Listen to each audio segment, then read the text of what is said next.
Salut tout le monde, aujourd'hui nouvelle vidéo donc sur les séries, donc avec un exercice qui est tombé à CCP en MP. Donc l'objectif de l'énoncé, de déterminer la nature de la série de termes général UN, et pour ça on s'appuie sur celle de termes général VN. Donc voilà pour l'énoncé, n'hésite pas à lâcher un petit like si tu penses que la vidéo peut être utile, moi ça m'aide beaucoup. Et n'hésite pas à mettre sur pause, à chercher l'énoncé par toi-même, je vais donner des indications pour simuler l'interaction avec l'examinateur, et je vais passer ensuite à la correction. Ah, donc on est parti pour les indications. La première indication de la première question, c'est qu'il faut utiliser le critère spécial des séries alternées. Deuxième indication, il faut constater la divergence grossière dans le cas où le critère spécial des séries alternées ne s'applique pas. Deuxième question, première indication, il faut chercher un équivalent de UN-VN. L'équivalent de UN-VN, c'est le terme général d'une série de Bertrand et doit être traité comme tel. Je rappelle pour les séries de Bertrand, si 2A est inférieur ou égal à 1, donc dans notre cas particulier, il faut majorer par un terme général de série divergente. Si 2A est strictement supérieur à 1, il faut montrer que c'est un petit taux de 1 sur n puissance alpha où on choisit bien alpha. Troisième question, première indication, il faut se ramener à l'étude de la somme des UN-VN ou dans le cas où les deux séries convergent. Dans l'autre cas, il faut faire un équivalent. Allez, donc première question, il faut savoir la faire les yeux fermés. Donc si A est inférieur ou égal à 0, Vn c'est moins 1 puissance n fois n puissance moins A, où moins A devient positif. Et donc si on fait tendre n vers plus l'infini, ça tend vers plus ou moins l'infini. Donc on a divergence grossière de la série de termes général Vn. Par contre, si A est strictement positif, on peut appliquer le critère spécial des séries alternées, puisque Vn change effectivement de signe une fois sur deux, et son module qui est 1 sur n puissance A, il est bien décroissant, il tend vers 0 pour n qui tend vers plus l'infini. Donc on peut appliquer le critère spécial des séries alternées pour en déduire la convergence de la série de termes général Vn. Et donc tout cela montre que la série de termes général Vn converge si et seulement si A est strictement positif. Allons-y pour la deuxième question. Donc on s'intéresse du coup au terme général UN-VN. Donc naturellement on a deux termes qui apparaissent et on va mettre sous même dénominateur. Là il n'y a même pas besoin de réfléchir, c'est la seule chose qu'on puisse faire. Donc on multiplie par n puissance a à gauche et à droite on multiplie par du coup ln de n plus moins 1 puissance n puissance a. Donc on multiplie par les dénominateurs de chacun des membres. Donc on obtient ça. Et notre objectif là, étant donné la forme du résultat de UN-VN, ça va être de déterminer un équivalent de ça. Euh, donc, euh, donc déjà les n puissance a ils vont se simplifier puisqu'on va avoir du moins 1 puissance 2n, donc ça va faire moins 1 puissance 2, donc ça fait 1 puissance n, donc ça fait moins n puissance a.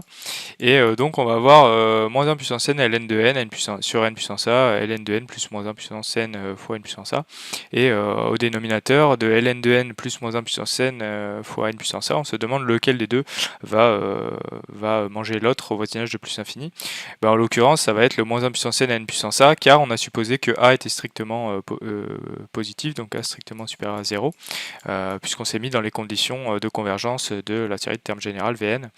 Donc on a cet équivalent là, c'est que UN-Vn il est équivalent à, donc on remplace, il y a moins 1 puissance n ln de n sur n puissance a fois du coup moins 1 puissance n puissance a, donc il va rester en bas n puissance 2a, et les moins 1 puissance n vont se simplifier. Et au final on reste avec un terme général qui est ln de n sur n puissance 2a. Donc la série de termes général, donc UN-VN et celle donc de termes général ln de n sur n puissance 2a, elles ont même nature puisque les termes généraux sont équivalents au voisinage de plus infini. Or, donc du coup, on se ramène à étudier la série de termes général ln de n sur n puissance 2a, et ça, il faut reconnaître de suite une série de Bertrand. Et donc, il y a une méthode très particulière pour les séries de Bertrand sur laquelle j'ai travaillé dans mon recueil de problèmes de concours. Vous pouvez trouver le lien dans la description. Eh bien, il faut savoir le faire mécaniquement. Donc, voilà ce qu'il faut faire dans ce cas-là. On fait le cas où donc, le 2a est inférieur ou égal à 1, c'est-à-dire a inférieur ou égal à 1 demi.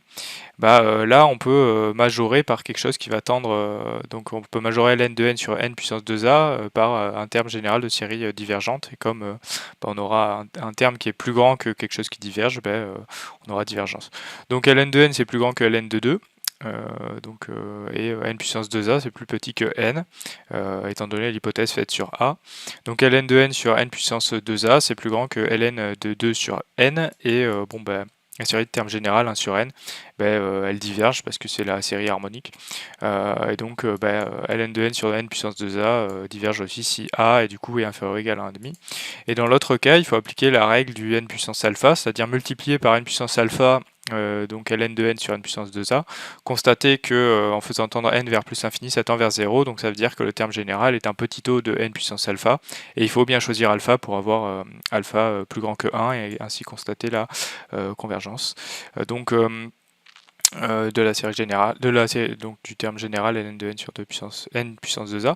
Donc on prend delta coincé entre 1 et 2a, de manière pratique on peut prendre la moyenne, c'est-à-dire 2a plus 1 sur 2, et on multiplie par n puissance delta. Qu'est-ce que ça fait? Ça va faire ln de n sur n puissance 2a moins delta, et par croissance comparée, on va avoir que ça tend vers 0, et donc on a que ln de n sur n puissance 2a c'est un petit taux de 1 sur n puissance delta, où delta est plus grand que 1 puisqu'il est coincé dans 1, 2a, et donc on a la convergence du coup en se ramenant à une comparaison de série de Riemann. Donc on a convergence si a est plus grand strictement que 1,5, c'est-à-dire si 2a est plus grand que 1. Donc qu'est-ce qu'on a montré au final? On a montré que la série de termes générale un-vn convergeait si a était strictement plus grand que 1,5. Allez, donc dernière question, si a est inférieur ou égal à 0, et bien un, donc il est équivalent à 1 sur ln de n, donc en fait en faisant un équivalent du dénominateur, cette fois-ci vu que a est inférieur ou égal à 0, c'est ln de n qui va l'emporter. Donc 1 sur ln de n, on sait que c'est le terme général d'une série divergente. Pourquoi? Parce que dès que n est plus grand que 1, ln de n est plus petit que n, et donc 1 sur ln de n est plus grand que 1 sur n, et 1 sur n c'est déjà un terme général de série divergente, donc la somme des un va diverger. Et maintenant, si a est plus grand que 0, on écrit que la somme des un, c'est la somme des un moins vn plus la somme des vn. La somme des vn, elle converge, puisque a est plus grand que 0, donc par la question 1, on sait que la somme des vn converge.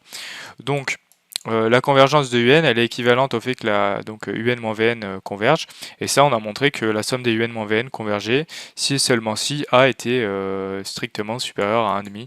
Donc tout ça, ça montre que la somme des un converge, donc la série de termes général un converge si et seulement si a est strictement plus grand que 1,5. Voilà, donc c'est fini pour cet exercice qui est assez classique. La question 2, ça fait apparaître des séries de Bertrand, et ça il faut savoir le faire très rapidement, c'est ce qui va permettre de vous discriminer de manière positive, de montrer que vous maîtrisez quelque chose qui est à la limite du programme, et donc vous allez engranger des points faciles, et le reste après la question 1 et la question 2, la question 3 pardon, elles sont plutôt faciles, donc à savoir faire les yeux fermés cet exercice, surtout la question 2 qui est la plus discriminante.